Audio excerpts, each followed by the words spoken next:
Kal Al, Yahweh Hashem Yahushua, Ba'ashem Rakadash. All praise, honor, and glory goes to Yahweh, Ba'ashem Yahushua, Ba'ashem Rakadash. I want to send sincere double honors to the head of everything, Yahweh Shah, but also your elders and your apostles, your prophets, your priests, your psalmists, your prayer warriors, your servants doing the work out there in the streets and in their homes. Sincerely, hoping I'm of the number of that, along with the members of my household. Just want to come to you a quick lesson real quick, and I want to start in Ecclesiastes 5 and 6. I'm sorry, my apologies. And in Ecclesiastes 5, get back to it, I apologize.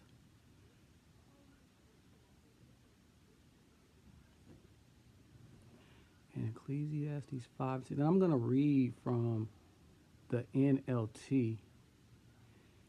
And it says, do not let your mouth make you sin, and don't defend yourself by telling the temple's messenger that the promise you made was a mistake. That will make Yahweh Hashem Yahushua angry, and he might wipe out everything you have achieved. And this lesson is just hopefully for our women out there that follow those that are starting to learn the truth, just to help out the women, and it's going to be directed towards them, because I've noticed that, when a woman just, realizes that she's wrong, or you tell her you're wrong, you're trying to correct her, her initial reaction is really to buck up. And I'm going to try to explain a little bit with some scriptures on, why that happens at times. And hopefully, everybody's edified. But as we see, when we are wrong, we're not supposed to try to defend our wrongs. We're supposed to just succumb to what's wrong and, just repent, because we don't want to lose out on things we have built up. Sometimes when we do go off, it takes a long time getting back, getting back to where you were when you do go off. It's like taking 10 steps backwards and 1 step forward.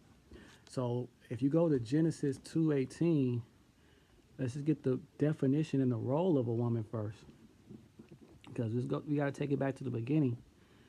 In the beginning, it says in Genesis 2:18, it says, then Yahweh Hashem Yahushua said, it is not good for the man to be alone. And this is all in NLT. I will make a helper who is just right for him. And that's what the woman is there for, to help out the man. If we go a little bit deeper into it, let's go to Genesis 20. And this is a story when Abraham was traveling along, and he was in the Negev and between Kadesh, and moved out to Gerar, and he brought his wife with him, and he came into an area where he had to stay with a person of another nation, and his name was Abimelech, and he was a little bit, I guess, apprehensive about being there with his wife, because his wife was so beautiful. He didn't want people to try to attack him and try to take his wife away. So he said it was his sister, and because of that, the foreigner ended up bringing in Sarah into the home, and she was away from Abraham for a while. Long story short, this is what happened to Abimelech once he did. Once they did that, it says in verse 3. But that night, Yahweh Hashem Yahushua came to Abimelech in a dream and told him, you are a dead man. Why was he a dead man? For that woman you have taken is already married. So we see right there that adultery is death. Anything where you're dealing with another man's wife is death. It's just death. But if you go into depth with it all, and you go to the root words of everything, we'll go to, and it says it's married. If you go to that, it's H1166 in the Strongs, and it's bawal. And the definition of that is to marry, rule over, possess, own, to marry, to be lord over, to rule over. So when you're ruling over somebody, that's your servant. So a woman is a servant to the man, to her husband. That's just the truth. A woman is a servant to her husband. So we take it back to the pride of a woman when they're wrong. Should a servant be bucking up against her master? Can we buck up to Yahushua in that way as a man and not expect anything to happen? So it takes it back to that Ecclesiastes 5:6 that it lets you know that you might end up throwing away everything that you achieve. So it's better to be humble in those situations when you're wrong, when you know you're wrong, rather than to buck up. And here's why. Let's go to Numbers 15.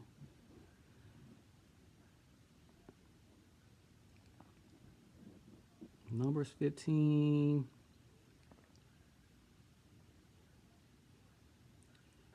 Pardon me, I'm sorry about that. And it says, I'll start in verse 23. This is an NLT still. It says, and suppose your descendants in the future fail to do everything Yahweh has commanded through Moses. It says, if the mistake was made unintentionally and the community was unaware of it, the whole community must present a young bull or a burnt offering as a pleasing aroma to Yahweh. It must be offered along with this prescribed grain offering and liquid offering, and with one male goat for a sin offering. So you see, when people made mistakes back then, it wasn't just no. You had to atone for your mistakes. You had to atone for things that you did wrong. And bucking up against your husband was totally wrong. I can only think about going back to Eve. Eve. When she was in the wrong, she didn't come humbly back to Adam. She actually tried to get him involved in it, and that happens sometime too. But as we see, there was an atonement had to be made. There had to be some kind of contriteness. You had to feel sorry that you did something against the Lord. It wasn't just like, hey, I did something and that's it. No, there was something that had to be done. So let's go to Proverbs 11 and 2.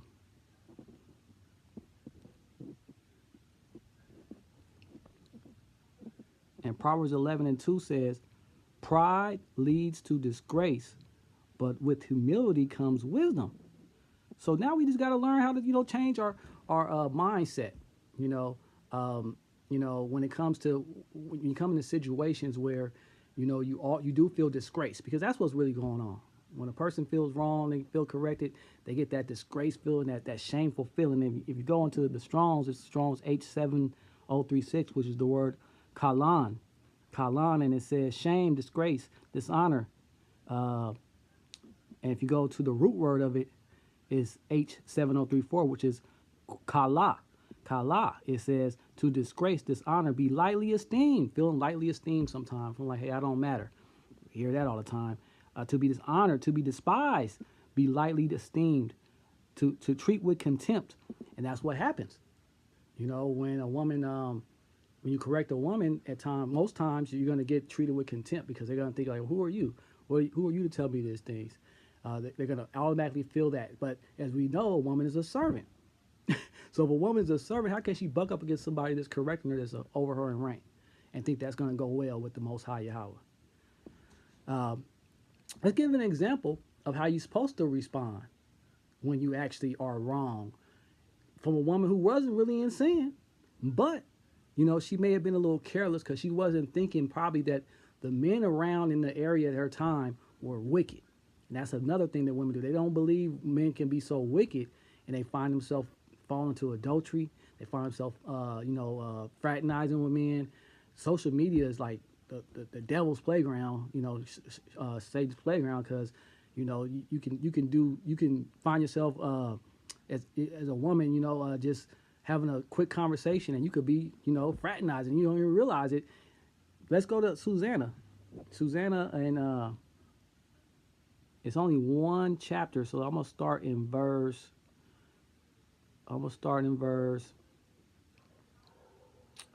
Let's go to.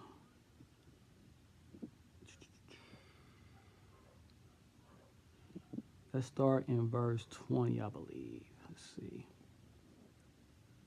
So this is the story of Susanna was, just to give a brief rundown, so I don't have to go through the whole chapter, is there were some men that really were in love with Susanna. She was a beautiful woman, but she had a husband, and he was very wealthy.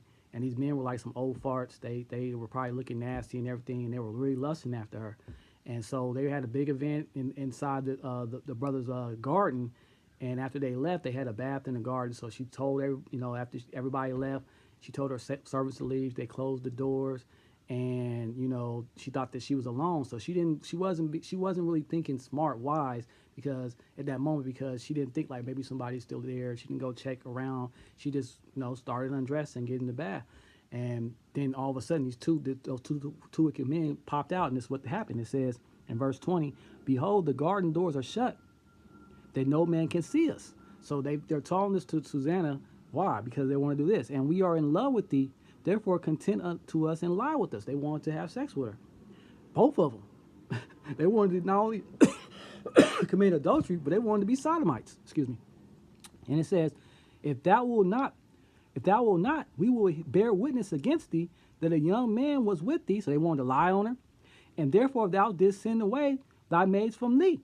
So they wanted to make her into a total deceiver, a total person that she wasn't.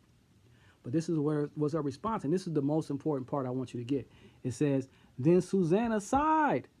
You see, so she realized that she was in a situation. She wasn't in any sin, but maybe she was a little careless, but she realized her situation. And it's the same thing when women make mistakes or they see they're in a situation.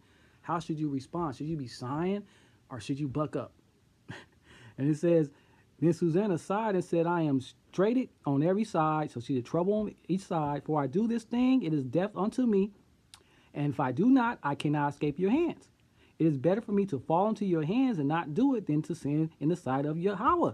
So she was more important about her reputation with the Lord. And that's how a woman's supposed to be thinking. You're supposed to be more thinking about your reputation with the Lord.